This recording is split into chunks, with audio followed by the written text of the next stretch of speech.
ಎಲ್ಲರಿಗೂ ನಮಸ್ಕಾರ. ಧ್ರುವತಾರೆ ಯೂಟ್ಯೂಬ್ ಚಾನೆಲ್ಗೆ ಸ್ವಾಗತ.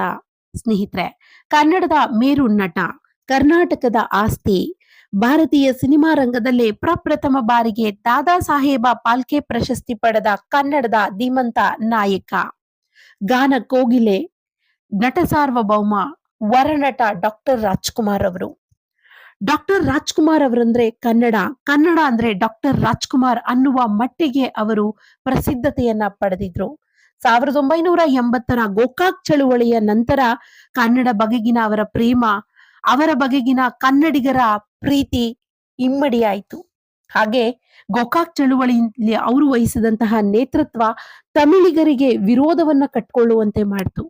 ಅದರ ಫಲ 1984ರಲ್ಲಿ ನಡೆದಂತಹ ಆ ಒಂದು ಘನ ಘೋರ ಭೀಕರ ರಾಜ್ಕುಮಾರ್ ಅವರ ಮೇಲಿನ ದಾಳಿ, ಆ ಒಂದು ವಿಚಾರಕ್ಕೆ ಸಂಬಂಧಪಟ್ಟಂತೆ ಒಂದು ವಿವರಣಾತ್ಮಕವಾದಂತಹ ವಿಡಿಯೋನ ಈ ಒಂದು ಸಂದರ್ಭದಲ್ಲಿ ಮಾಡಿದ್ದೇನೆ.